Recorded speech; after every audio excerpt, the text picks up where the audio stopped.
You're watching Good Day Atlanta, live from the Fox 5 studios.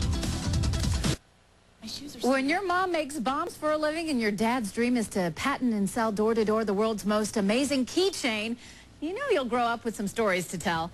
Hollis Gillespie's unusual childhood and her even wackier adulthood is the basis for her radio reports, newspaper column, and hilarious books. Local author Hollis Gillespie joins us now. Hollis, welcome to Good Day. Thank you. Nice to have you here. And let's start by talking about the books. Congratulations on your second book, first of all. Some very provocative titles, shall we say. I know. I always kind of throw the titles out there as a joke, and then my publisher takes me seriously, and they end up getting printed with those titles. I have to admit, as I was reviewing the book to prepare for the interview, I was on an airplane and sitting next to a mother and her 10-year-old son, and I discreetly turned the cover inside out. Yeah. So as not to necessarily offend any sensibilities. You hid the cover of the title of the book. The title of the book is Confessions of a Recovering Slut and Other Love Stories. And where do you come up with these titles? Just off the top of my head. I mean, I've just been joking around with my publisher. Let's call it Confessions of a Recovering Slut and Other Love Stories. And she's like, perfect. Okay. And then before I know it, it's the first...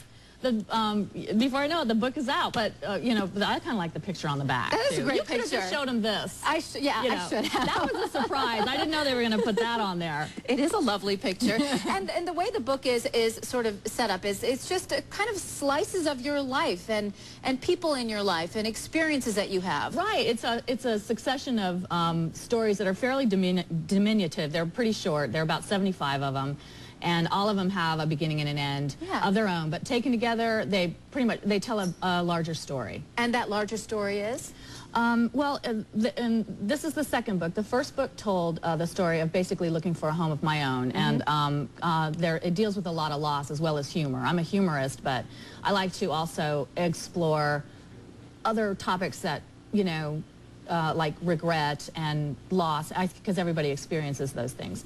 So that dealt with looking for a home, and also explored the fact that my mother, you know, coming to terms with the fact that my mother made bombs for a living, and my father was an alcoholic traveling trailer salesman, and meeting these three friends who actually become part of my family. Grant, Larry, and Daniel. Exactly. They are real characters. They are. They're wonderful. I'm so fortunate as a writer to have met these people because they've provided me with such wonderful material. So much, endless amounts of material. Exactly. And in the second book, I get pregnant and have a child. And, lovely little girl. Yes. May. And so, yeah. And what's wonderful is that not only does your publisher think that this is a great book, lots of folks do too, and it is now, Paramount has bought the rights to make this book into a series, and I've heard that Laura Dern will be starring as you. How do you feel about that? You know, that's supposed to be like a secret, but it's like the worst kept secret, because I didn't know. They didn't tell me till like a year later that I'm not supposed to talk about it, but by then I was like, yay! Well, cat's out of the bag now, so. Yay! She's, you know, all 5'10" and thin and so realistically me, you know, and so, except for she, you But know. are you going to have a hands-on role in developing the project? I'm going to be the executive producer and a writer on the team. Oh, fantastic. That sounds like fun. Not that you're already not busy enough. Yeah, I know. Oh, yeah. I'm just totally... But Hollis, we want to congratulate you on all the success, and please stop by again once the show gets rolling. We'd love to talk about it. Take care. You can meet Hollis tonight at the Barnes & Noble bookstore at the Athens Promenade on the Atlanta Highway. She will be there signing her books at 7. And you can find out much more about Hollis's adventures by logging on to hollisgillespie.com.